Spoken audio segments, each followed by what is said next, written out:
प्रिया, आपके पास खबरें बहुत रहती है, आप अंदर की जानकारी भी आपके पास रहती है, क्यों नहीं हाँ या ना में जवाब दे पा रही कांग्रेस पार्टी? क्या कारण इसका? आशुतोष, ये अभी का इनका मसला नहीं है। ये कांग्रेस पार्टी को शुरू से ही दुविधा में रही है कि हम इसके ऊपर क्रेडिट लें या ना लें। जब भी वो राजीव गांधी की बात करते हैं तो हर उनकी बाकी खूबियां गिनते हैं, लेकिन जो उन्होंने बाबरी मस्जिद का जो सॉरी राम जन्मभूमि का जो शिलान्यास करवाया था, लॉक्स खुलवाए थे, उसकी बात कभी भी जिक्र नहीं करते हैं इसको लेकर। तो इसको लेके हमेशा ये जब से राहुल गांधी और सोनिया गांधी ने कांग्रेस को टेक ओवर किया है, तो थोड़ा है उनका outreach to the minority community. उनको लगता है कि इस बात को हाईलाइट करने से उनको कुछ अपने ही वोट बैंक में थोड़ा सा सेंध होगा, ये होगा। तो इसको लेके कांग्रेस हैज नेवर एवर आगे आई नहीं है। राहुल गांधी भी थोड़ा सा उन्होंने हिंदुत्व, जो सॉफ्ट हिंदुत्व किया था पिछली बारी चुनाव में भी अपना जनेऊ दिखाया था, ये वो किया था, लेकिन उसके बाद ही वो बिल्कुल ही 2019 के रिजल्ट के बाद तो बिल्कुल ही अब उनके और भी कट्टर सोच हो गई है कि हमें बीजेपी के साथ हिंदुत्व लाइट नहीं होना चाहिए, हमको अपना जो वोट बैंक है उसको एलिनेट नहीं करना चाहिए। ये उनको मेरे ख्याल में अभी स्पेशली मध्य प्रदेश और चुनाव, राजस्थान चुनाव के बाद भी उनको लगता है कि जो स्पेस हमारी है उसको हमें बीजेपी जैसे कि ट्राइबल वोट्स को ले रही है, बीजेपी ओबीसी वोट्स को ले रही है, तो एक माइनॉरिटी वोट बैंक है जिसपे हमारा थोड़ा कब्जा है, तो उसको हमें छोड़ना नहीं चाहिए। तो इसी दुविधा को लेके है। दूसरा जो सोच चल रही है, थोड़ा ईगो का भी इशू है, क्योंकि अब ये कहे तो वैसे सुप्रीम कोर्ट का वर्डिक्ट का था, लेकिन बीजेपी ने इसको बीजेपी फंक्शन ही बना दिया है। बिल्कुल प्राइम मिनिस्टर प्रिसाइड करेंगे, योगी आदित्यनाथ होंगे, सारे बीएचपी आरएसएस के लोग मौजूद होंगे। उस मौजूदगी में सोनिया गांधी का जाना, उसके ऊपर भी थोड़ा सा क्वेश्चन मार्क है पार्टी के अंदर कि उस स्पेशली कि राहुल और प्रियंका को इन्विटेशन नहीं मिला है। एक वो भी सोच हो रही है, फिर सोनिया गांधी जाएंगी तो कैसा लगेगा पार्टी को, मतलब इमेज कैसा होगा कि कांग्रेस भी बिल्कुल ही एक सेकंड, और वो भी क्रेडिट भी नहीं ले पा रही है और वहां बैठेगी तो वन ऑफ द मेनी होगी। तो एक ईगो इशू भी बन गया। और ये जो थॉट हो रही है, ये राहुल वाले जो टीम है वो इस लाइन को ज्यादा आगे कर रहे हैं कि आपका जाना ना आपको कुछ ज्यादा क्रेडिट देगा, लेकिन उल्टा क्वेश्चन मार्क भी होगा कि हम बीजेपी की बी टीम हो गए हैं। तो ये लाइन ऑफ थिंकिंग भी हो रही है पार्टी में। एक तो उनका जो वोट बैंक की बात है, दूसरी उनकी इमेज की बात है। इस दुविधा में कांग्रेस फंसी हुई है।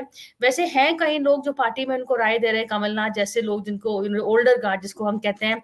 एक एंटनी की रिपोर्ट भी आई थी कि हमने अपीजमेंट बहुत करी है। कमलनाथ तो चुनाव के टाइम भी गहलोत, कमलनाथ, भूपेश बघेल ने ये कार्ड खेला था, उसको लेके फिर जवाब आता है, खेला तो था आपने कार्ड, लेकिन आपको कुछ मदद तो की नहीं, it didn't work help you anyway, in fact हमारा और भी लॉस हुआ। तो ये डिबेट अभी कांग्रेस में चल रही है। और बिकॉज जो इस चुनाव में जो इनकी जो रिकॉर्ड हुआ है, अभी जो हाल में चुनाव हुए हैं, उसके बाद कांग्रेस और भी कट्टर हो गई है कि हमें अपना जो वोट बैंक है, थोड़ा सा ओरिजिनल वोट बैंक है, उसको तो हम पकड़े रखें, फिर हम बीजेपी वाले वोट बैंक के पीछे जाएंगे। तो ये बेसिकली कंफ्यूजन है पार्टी में। विजय जी, ये कंफ्यूजन वोट बैंक पॉलिटिक्स की वजह से है या ईगो की वजह से? आपकी क्या समझ है? मेरे हिसाब से दोनों ही कारण हैं। ईगो इशू भी है और वोट बैंक पॉलिटिक्स भी है।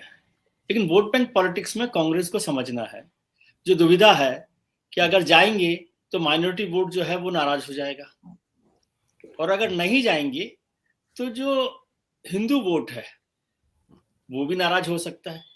और खासतौर से जो भारतीय जनता पार्टी है वो उसे एंटी हिंदू करार दे सकती है कि ये राम पर भी राजनीति कर रहे हैं, कि वहां नहीं आना चाहते। और जो माइनॉरिटी अपीजमेंट का जो एक लेबलिंग करती रहती है भारतीय जनता पार्टी उन पर, वो भी एक बड़ा मुद्दा बन जाएगा, ऐसा मुझे लगता है। तो ये दोनों बीच की दुविधा है। अब इसमें एक और समझना चाहिए कि प्रिया जी ने बहुत अच्छे से समझाई बात, लेकिन क्या माइनॉरिटी वोट कांग्रेस के साथ है, पहले ये समझने की जरूरत है। यदि जितने राज्य हैं जहां पर क्षेत्रीय दल हैं, ताकतवर हैं, क्षत्रप हैं, चाहे वो समाजवादी पार्टी हो, बहुजन समाज पार्टी हो और तमाम तरह की पार्टी हो, वहां पर वो सारा माइनॉरिटी वोट उन पार्टियों के साथ है, कांग्रेस के साथ नहीं है। कांग्रेस के साथ माइनॉरिटी वोट केवल वहां है जहां पर उसकी भारतीय जनता पार्टी से सीधे लड़ाई है और उनके पास कोई ऑप्शन नहीं है। वो मजबूरी का नाम कांग्रेस है मुसलमानों के लिए आज की तारीख में, वोट के तौर पर देखें तो। आप उत्तर प्रदेश का हिसाब देख लीजिए, इतनी बड़ी आबादी और वोट कितना मिला उनको, 6%, 3% विधानसभा में। देश भर में मुस्लिम सांसद 27 हैं, उसमें कांग्रेस के कितने सांसद हैं, कितने विधायक कांग्रेस के हैं? तो इसका मतलब उसके पास से, और भारतीय जनता पार्टी का रिकॉर्ड देखिए कि जो माइनॉरिटी डोमिनेंस वाली जो सीटें थी, 36 सीटें लोकसभा की भारतीय जनता पार्टी ने जीती है। तो इसका मतलब आपकी माइनॉरिटी पर पकड़ कमजोर होती जा रही है। और इसका दूसरा मतलब ये भी है कि माइनॉरिटी अब आप पर भरोसा नहीं करते, खासतौर से इस तरह से कि आप भारतीय जनता पार्टी को हरा सकें उनको लेकर। तो अब कांग्रेस को यह तय करना है कि क्या वो हिंदू का जो एक बड़ा वोट बैंक है, कांग्रेस के पास जो 18 करोड़ लोग ने वोट दिया, उसमें 18 करोड़ में मेरे हिसाब से 10 करोड़ तो होंगे हिंदू भी। अब कांग्रेस को तय करना है कि वो हिंदू वोट के साथ जाती है। लेकिन वोट से भी ज्यादा महत्वपूर्ण है कि ब्रांडिंग क्या होगी, ये कांग्रेस को समझ लेना चाहिए।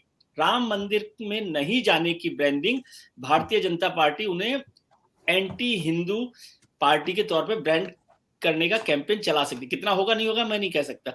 ईगो इश्यूज तो चलते रहते कि क्या होगा क्या नहीं होगा, ये तो उम्मीद नहीं कर सकते कि श्री राम जन्मभूमि ट्रस्ट हो और भारतीय जनता पार्टी का पूरा मूवमेंट हो, उसमें किसी कांग्रेस के या किसी दूसरे लीडर को वहां पर बैठा दिया जाए बराबरी से। सत्य हिंदी का ऐप डाउनलोड करें गूगल प्ले स्टोर पर।